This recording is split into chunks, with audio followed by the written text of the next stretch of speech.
Hello students, तो आज पढ़ लेते हैं बेसिस 6 सेमेस्टर केमिस्ट्री का एक मोस्ट इंपोर्टेंट टॉपिक ऊष्मागतिकी के आधार पर सीपी और सीबी में संबंध।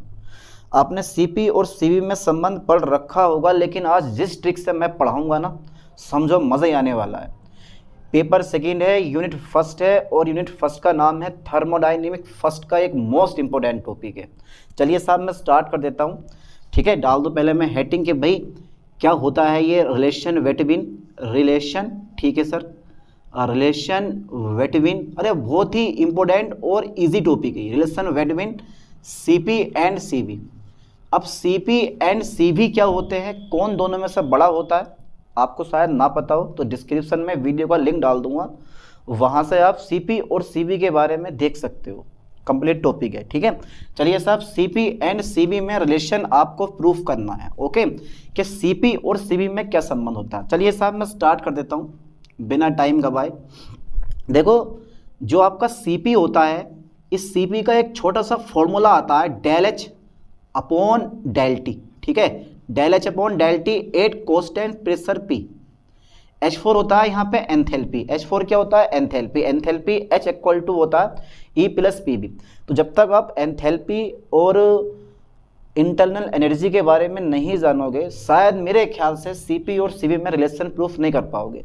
डायरेक्टली सीपी का formula del H upon del T at constant pressure P, इसको बोला जाता है। ठीक इसी प्रकार सीबी भी आता है। सीबी भी पीछे नहीं है, वो भी इसमें भाग ले रखा है, बोला भैया मैं भी हूँ और मेरे भी प्रेजेंट लगाओ, del E upon del T.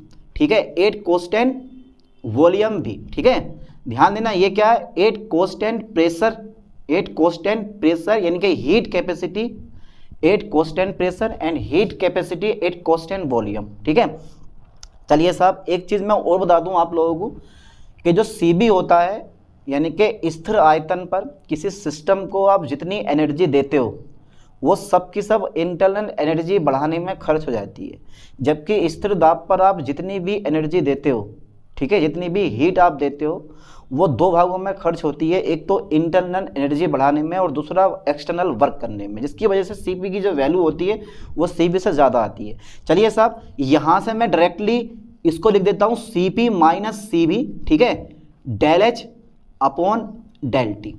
ठीक है, del H upon del T at constant pressure P, और सीबी की वैल्यू कितनी है, del E upon del T at constant volume भी। चलिए साहब इक्वेशन नंबर फर्स्ट मेरे पास यहाँ मैंने बना दी है। अच्छा ये बताओ यहाँ तक किसकी समझ में आ गया। तो अभी मैंने कुछ नहीं करा है, देखो ऐसे करते करते ट्रिक बाय ट्रिक पढ़ते पढ़ते इसको समझ जाएंगे। तो सीपी की वैल्यू मैंने ये लगा दी है, सीपी की जगह सीपी की वैल्यू आ गई है, सीबी की जगह सीपी की वैल्यू आ गई है। ठीक है, E4 इंटरनल एनर्जी है और H4 है मेरे पास एंथैल्पी। ठीक है, चलिए साहब देख लेते हैं आगे। अच्छा एक पॉइंट मैं और बताता हूं आप लोगों को। वी नो, हम जानते हैं कि एक फॉर्मूला हमें पता है, फॉर्मूला पता है कि जो एंथैल्पी होती है H इक्वल टू वो E प्लस पी बी होती है, E प्लस पी बी होती है ना।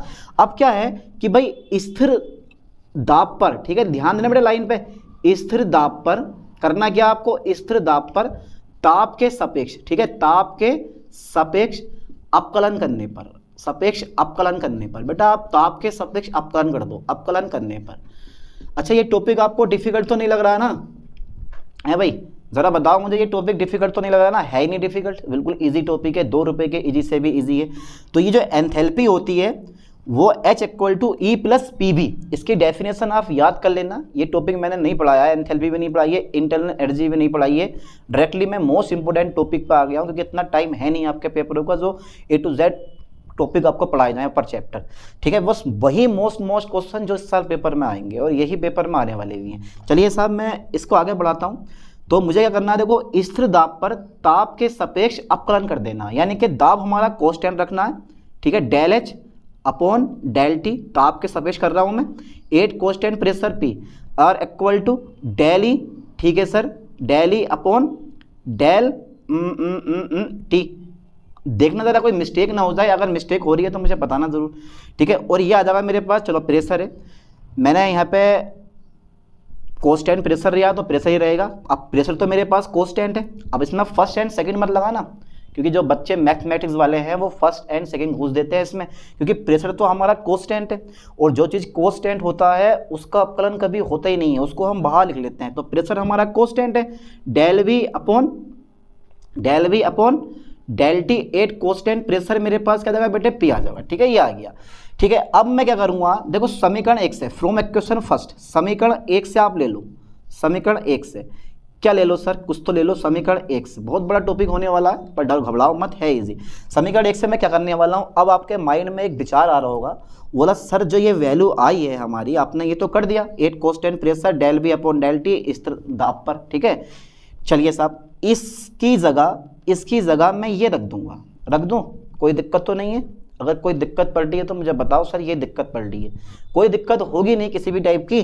चलिए साहब मैं रख देता हूँ उठा के, इसको मैं ऐसे लिखूंगा यहाँ पे। ठीक है, सी पी माइनस के C V R equal to del H upon del T, 8 constant pressure की जगह उठा के हमने ये वाली वैल्यू पुट कर दी, del E upon del T, 8 constant pressure P हो जाएगा, plus P del V upon del T. ठीक है, 8 कांस्टेंट प्रेशर पी माइनस के del E upon del T. ठीक है, 8 कांस्टेंट वॉल्यूम भी। इक्वेशन नंबर मेरे पास कितनी हो जाएगी, सेकेंड हो जाएगी। घबराना मत, कभी सोच कर घबराओ कि यार ये टॉपिक मुझसे नहीं हो पा रहा, ऐसे ऐसे बहुत टॉपिक आएंगे। अभी किरचॉफ इक्वेशन आएगी, ठीक है, जूल थॉमसन कोफिशिएंट आएगा, जिनमें इन सब का यूज़ होने वाला, पर 2 रुपये के इजी से भी इजी, अगर ये समझ गए तो वो भी समझ लोगे। ठीक है, कुछ नहीं है थर्मोडाइनमिक्स फर्स्ट में। ठीक है, चलिए साहब इतना कर लिया आप लोगों ने, पक्का हो गया यहाँ तक। चलिए अब आप जानते हैं कि जो इंटरनल एनर्जी होती है वो ताप और आयतन की, ध्यान देना, ताप और आयतन की स्टेट फंक्शन होती है। ये पता होना चाहिए आप लोगों को कि जो हमारी इंटरनल एनर्जी है, ये मैं यहाँ पे लिखने वाला हूँ, जो हमारी इंटरनल एनर्जी होती है, इंटरनल एनर्जी होती है, चलिए साहब, जो हमारी इंटरनल एनर्जी होती है, इंटरनल एनर्जी ताप, ठीक है बेटे, तथा आयतन की, ध्यान देना, दाब नहीं होता बेटे, आयतन होता, आयतन की स्टेट फंक्शन होती है। आयतन की क्या होती है, स्टेट फंक्शन होती है। ओके सर, स्टेट फंक्शन होती है। ठीक है सर, ठीक है, मान गए, स्टेट फंक्शन होती है। ओके ओके ओके ओके, यानी कि जो इंटरनल एनर्जी है वो ताप तथा आयतन की क्या होती है बेटे, स्टेट फंक्शन होती है। स्टेट फंक्शन समझते हो ना आप, यानी कि जो मेरे पास इंटरनल एनर्जी ई है वो टेम्परेचर और वॉल्यूम की क्या होती है, स्टेट फंक्शन होती है। ईटीवी आया था मेरे पास। अब देखो मैं इसको तोड़ के कैसे लिखूंगा। अब सोचोगे यार सर इतनी छोटी छोटी चीज़ों को आपने इतना बड़ा कर दिया, कि करना पड़ेगा मेरे भाई, जबरदस्ती करना पड़ेगा, बिना इसके तो होगा ही नहीं कुछ भी। देखो डी ई मैं यहाँ लिखूंगा, ठीक है, ये डी ई है, नोट डेल लिया है मैंने, डी ई लिया है। अब देखो, अब आपको पता होना चाहिए, आपने फिजिक्स में बहुत जगह इसका यूज़ करा है यार, बहुत जगह आपने इसको पढ़ा है। ठीक है, अगर डीपली पढ़ा होगा तो देखो स्टेट फंक्शन है डेल ई, ठीक है, अपॉन डेल टी।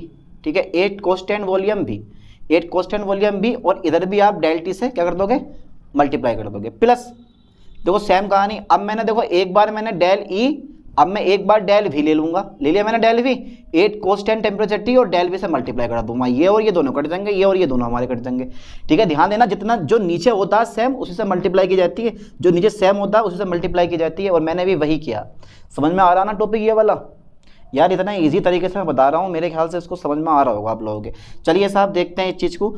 अभी क्या करना है मुझे, देखो मैंने लिखा स्थिर दाब पर ताप के सापेक्ष अपकलन करने पर, सेम टू सेम वही प्रोसेस मैं यहाँ अपनाने वाला हूँ कि स्थिर दाब पर, ठीक है, लाइन पे फोकस करें ठीक से आप, स्थिर दाब पर, यानी कि 2 बार ये लाइन रिपीट हो गई, ये ध्यान देना आप, स्थिर दाब पर ताप के सापेक्ष, ठीक है, ताप के सापेक्ष अपकलन करने पर, ताप के सापेक्ष अपकलन करने पर, ओके सर ओके, अपकलन करने पर, ठीक है, अपकलन करने पर। यार स्थिर आयतन पर दाब के सापेक्ष अपकलन, नहीं यार, स्थिर दाब पर ताप के सापेक्ष अपकलन करने पर क्या बात है, del E upon del T, ठीक है, ताप के सापेक्ष कर रहा हूँ ना मैं, 8 कांस्टेंट प्रेशर पी, और बेटा ये ऐसी रहेगा same to same del E, ये ऐसी रहेगा डेल टी, 8 कांस्टेंट वॉल्यूम भी। अब जैसे ही मैं डेल टी का करूँगा स्थिर दाब पर टी के सापेक्ष, तो डेल टी से डेल टी मेरे पास कैंसिल हो जाएगा। दिक्कत उन लोगों को पढ़ने वाली है जिनके पास जूलॉजी या बॉटनी है केमिस्ट्री के साथ में, फिजिक्स वाले जिनके पास फिजिक्स है उनको ये दिक्कत नहीं पड़ने वाली है, क्योंकि वो ऑलरेडी इस चीज़ को पढ़े हुए होंगे, मैथ में, फिजिक्स में, बहुत चीज़ें। तो डेल टी से डेल टी कैंसिल, प्लस ये मैं डेल ई ऐसे लिखूंगा बेटे, del E upon del V, ठीक है, एट कांस्टेंट टेम्परेचर टी और del V upon del T, क्योंकि टी के सापेक्ष एट कांस्टेंट प्रेशर पी पर मैंने लिया है ये। ठीक है, चलिए साहब इतना आ गया। अब इसमें का डेटा हमें कुछ दिखाई दे रहा है कहीं पर, अगर कहीं दिखाई दे रहा है तो उसकी जगह मान लगा दो। पता मुझे भी नहीं है, देखो मैं भी आगे बढ़ रहा हूँ एक क्रमबाई लेके, और ऐसे ही क्रमबाई लेके आपको भी समझ के पेपर में करके आना है इस चीज़ को। चलिए साहब, इक्वेशन नंबर सेकंड हमें दिखाई दे रही है और सेकंड इक्वेशन पे हमें del E upon del T at constant pressure हमें दिखाई दे रहा। बस इसकी जगह, यानी कि देखो ये और ये दोनों सेम है। ठीक है, अब इसकी जगह उठा के मैं ये रख दूंगा डेटा। ठीक है, तो तभी तो बोल रहा हूँ थोड़ा सा बड़ा होने वाला। चलिए साहब, CP माइनस CB ऐसी रहेगा, इससे नहीं बोलना है आपको। ठीक है, इसकी जगह उठा के मैं ये वाला डेटा रख दे रहा हूँ। घबराओ मत यार, तुम तो सोच रहे हो कि यार 1 मिनट में टॉपिक हो जा, नहीं यार, थोड़ा बड़ा टॉपिक है, टाइम लगेगा। इसमें भी हो जाएगा मेरे पास प्लस डेल ई पर हो जाएगा, घबराओ मत, हो जाएगा ये del E upon del V at constant temperature T और del V upon del T at constant pressure P. अब माइनस के बेटे कितना आ गया ये, माइनस के मेरे पास, अरे नहीं अभी ये प्लस में मेरे पास ये जिंदा है, कह रहा है कि मैं भी हूँ। अरे भैया ये भी है, इसे भी लिखो, del V upon del T at constant pressure P, और ये कह रहा है कि भैया मैं भी हूँ, कि मैं भी हूँ पर मैं चला जाऊँगा अभी थोड़ी देर में, अभी चला जाएगा। देखो ये ऐसा करके, और एट कांस्टेंट ये क्या था मेरे पास, एट कांस्टेंट वॉल्यूम भी था मेरे पास है, एट कांस्टेंट वॉल्यूम भी था मेरे पास, ये भी है बेटे, भी है। ठीक है, ये ध्यान देना।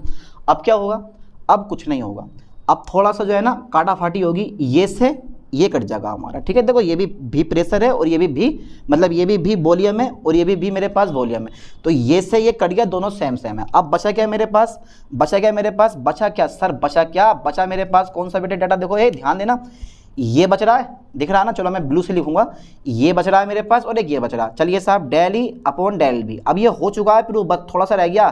ठीक है, एट कांस्टेंट टेम्परेचर टी और del V upon del T at constant pressure P plus P del V upon del T at constant pressure P. Equation number मेरे पास थर्ड हो गई। अब ये मत सोचना है कि यार ये बहुत बड़ा लग रहा है, अरे है बड़ा है पर है इजी। कहाँ ज़्यादा हार्ड है, डिफिकल्ट है? अरे यार किसने कहा डिफिकल्ट है, बिल्कुल इजी टॉपिक है। ऐसे टॉपिक पढ़ाऊंगा आपको मैं इस बार, देखना मजा आएगा इन टॉपिकों में। चलिए साहब, आगे मैं बढ़ाता हूँ कहानी थोड़ी सी, आगे मैं थोड़ी सी कहानी बढ़ाने वाला हूँ। और देखो इसको मैं इरेज कर दूँ क्योंकि अब इसका हमारे पास कोई काम नहीं है। ठीक है, इसको मैं इरेज कर दे रहा हूँ। चलिए साहब, मैं इसको इरेज कर दे रहा हूँ। ठीक है, इसके बाद इसको भी मैं इरेज कर दे रहा हूँ क्योंकि अब इसका भी हमारे पास कोई काम नहीं है। ठीक है, बाद में इसको कर देंगे। चलिए साहब, देखो जरा बेटा, ध्यान से देखना जरा। अब मेरे पास CP मैं लिख दे रहा हूँ यहाँ पे, CP माइनस CB बराबर मेरे पास इतना आ गया। क्वेश्चन थर्ड बन गई मेरे पास। अब यदि गैस मेरे पास आइडियल हो, गैस कैसी हो मेरे पास, आइडियल गैस हो। एज यू जानते हो ना आइडियल गैस क्या होती है, आदर्श गैस।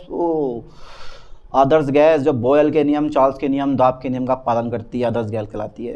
इक्वेशन क्या होती है आदर्श गैस की, यानी कि इक्वेशन फॉर आइडियल गैसेस के लिए क्या आती है भैया, PV बराबर nRT। अगर मोलों की संख्या n है और अगर 1 मोल गैस है, आइडियल गैस कितनी है, 1 मोल है, तो P बराबर आ जाता है मेरे पास, PV बराबर खाली RT। चलिए देखिए जरा, यदि गैस कैसी हो मेरे पास, यदि आइडियल गैस हो, आइडियल गैस हो, यदि आइडियल गैस हो तो 1 मोल, ठीक है, आइडियल गैस के लिए। आइडियल मतलब समझते हो ना बेटे, आइडियल मतलब आदर्श गैस के लिए, आइडियल गैस के लिए। चलिए साहब, 1 मोल आइडियल गैस के लिए इक्वेशन मेरे पास PV बराबर कितनी आ गई बेटे, RT, क्योंकि मैं N लिखूंगा नहीं, क्योंकि N जो होती है मोलों की संख्या, लेकिन मैंने मोल कितने लिए हैं, ऑलरेडी मैंने 1 मोल लिया है। अच्छा ठीक है, अब देखो क्या करना है मुझे भैया, ताप के सापेक्ष, ध्यान देना बेटे, ताप के सापेक्ष, स्थिर दाब पर ताप के सापेक्ष फिर से अपकलन होगा। ठीक है, काय पर, स्थिर दाब पर। ठीक है सर, स्थिर दाब पर, ओके, ताप के सापेक्ष। ठीक है, ताप के सापेक्ष अपकलन करने पर, सापेक्ष अपकलन करने पर, देखो 3 बार अपकलन हो गया, अपकलन करने पर। ठीक है, यानी कि स्थिर दाब पर ताप के सापेक्ष अपकलन करने पर। चलिए साहब, दाब मैंने कांस्टेंट रखा है तो इस प्रेशर को मैं बाहर लिखूंगा, इस प्रेशर से बोलूंगा नहीं, तो मेरे पास डेल V अपॉन क्या आगा बेटे, डेल T आगा, क्योंकि ताप के सापेक्ष मैंने लिया है 8 कांस्टेंट प्रेशर P R, और ये मेरे पास T है, तो बेटे T से T मेरे पास क्या होगा, कट जाएगा, del T upon del T 1 हो जाएगा तुम्हारा। ठीक है, क्योंकि मैंने T के सापेक्ष करना ना, मेरे को ताप के सापेक्ष करना, तो del T upon del T cut के मेरे पास बराबर इतना आ गया। अब देखो समीकरण 3 से, समीकरण बेटे 3 से लेता हूं मैं, फ्रॉम इक्वेशन 3 समीकरण 3 से। चलिए साहब, समीकरण 3 मेरे पास कौन सी है? ये आएगी। इसको लिख लेता हूं मैं CP माइनस के CV R equal to del E upon del V, del E upon del V at constant temperature T, ठीक है बेटा। फिर del V upon del T at constant pressure P, at constant pressure P, plus जहां पर मेरे पास P del V upon del T at constant pressure P है, तो P del V upon del T at constant pressure P है, इसकी जगह मैं क्या लगा दूंगा? R लगा दूंगा। लगा दिया मैंने, R लगा दिया, ठीक है। अब मैंने गैस आदर्श मान रखी है और पता होना चाहिए कि आदर्श गैस के लिए स्थिर ताप पर आंतरिक ऊर्जा में परिवर्तन कितना होता है? 0 होता है। और यार आंतरिक ऊर्जा में जब कोई ताप ही नहीं दोगे, अगर आपने किसी सिस्टम को टेम्परेचर नहीं दिया है तो उसकी इंटरनल एनर्जी में भी कोई चेंजेस नहीं होगा, ठीक है, अगर आइडियल गैस है तब, ठीक है। तो आदर्श गैस के लिए स्थिर ताप पर आंतरिक ऊर्जा में परिवर्तन कितना होता है बेटे? 0 होता है। लाइन पे ध्यान देना। किसके लिए? आदर्श गैस के लिए। लिख दे रहा हूं मैं इस लाइन को। आदर्श गैस के लिए इक्वेशन नंबर 4 बना लो आप इस चीज को। आदर्श गैस के लिए, आदर्श गैस के लिए, ठीक है, स्थिर ताप पर, स्थिर ताप पर, ठीक है, स्थिर ताप पर आंतरिक ऊर्जा में परिवर्तन कितना होता है बेटे? आंतरिक ऊर्जा में परिवर्तन, आंतरिक ऊर्जा में, आंतरिक ऊर्जा में परिवर्तन कितना होता है? 0 होता है। परिवर्तन 0 होता है। ओके, कितना होता है बेटे? 0 होता है। अच्छा सर 0 होता है, इसका मतलब है del E upon del V at constant temperature T R equal to 0 होगा। इसका मतलब यही तो हुआ अगर मैंने बोला कि आदर्श गैस के लिए स्थिर ताप पर आंतरिक ऊर्जा में परिवर्तन कितना है? 0 होता है। तो जब 0 होता है तो del E upon del V at constant temperature T R equal to 0 होगा। इसका मतलब है यहाँ पे मैं 0 रख दूंगा। जब यहाँ पे मैं 0 रख दूंगा तो पूरा टर्म कैसे हो जाएगा मेरे पास? 0 हो जाएगा, बचेगा R। बस हो गया काम कहानी हमारी। यानी कि फ्रॉम समीकरण 4 से, समीकरण 4 से, ठीक है बेटा। अब समीकरण 4 का मतलब इस del E upon del V at constant temperature T की जगह मैं क्या लगा दूंगा? 0। जैसे ही मैं 0 लगाता हूं तो मेरे पास आ जाएगा CP माइनस के CV इक्वल टू, ये मेरे पास टर्म में यहाँ 0 रखूंगा तो 0 और गुणा मेरे पास कितना आ जाएगा बेटे? Del V upon del T at constant pressure P plus के R। इसका मतलब है पूरा टर्म कैसे हो गया मेरे पास? 0 हो गया, है ना। पूरा टर्म मेरे पास 0 हो गया और 0 प्लस R मेरे पास कितना आ जाएगा? जगह बची नहीं बची, दिख रहा है आप लोगों को? तो CP माइनस के CV R equal to 0 plus के R, यानी कि ये डेटा हमारा बच जाएगा। इसको मैं इरेज कर दूं, आप इसको लिखते रहना हाथों हाथ, ठीक है। कभी सोचोगे यार इतने काम चल जाएगा, हाथों हाथ लिखते रहना। तो मेरे पास आ गया आप CP minus CV equal to कितना आ गया बेटे? R आ गया। ये क्या है मेरे पास? ये क्या है मेरे पास? ये क्या है बेटे मेरे पास? यही क्या है मेरे पास? ये है CP तथा CV में क्या है? संबंध है। ये CP तथा CV में संबंध है। ओके ओके सर, मान गए आपको। लो साहब, इतनी छोटी चीज़ आप लोगों को समझ में नहीं आ रही है। अब इस चीज़ को देखो, मैं तो ऑलरेडी बहुत टाइम से पढ़ाता आ रहा हूँ, तो मुझे प्रैक्टिस इतनी ज़्यादा है पढ़ाने की और इसको समझने की बहुत ज़्यादा। तो लेकिन आप लोग इस चीज़ को पहली बार पढ़ रहे होगे तो आपको टाइम लगेगा समझने में। से 2 से 3 बार अपनी नोटबुक में लिख लिख के याद करो, क्योंकि बहुत ही इंपॉर्टेंट टॉपिक है ये, पेपर में फंसने वाला टॉपिक है, ठीक है। चलिए साहब, ऐसी अब एक नई टॉपिक के साथ मिलते हैं नेक्स्ट वीडियो में। थैंक्स।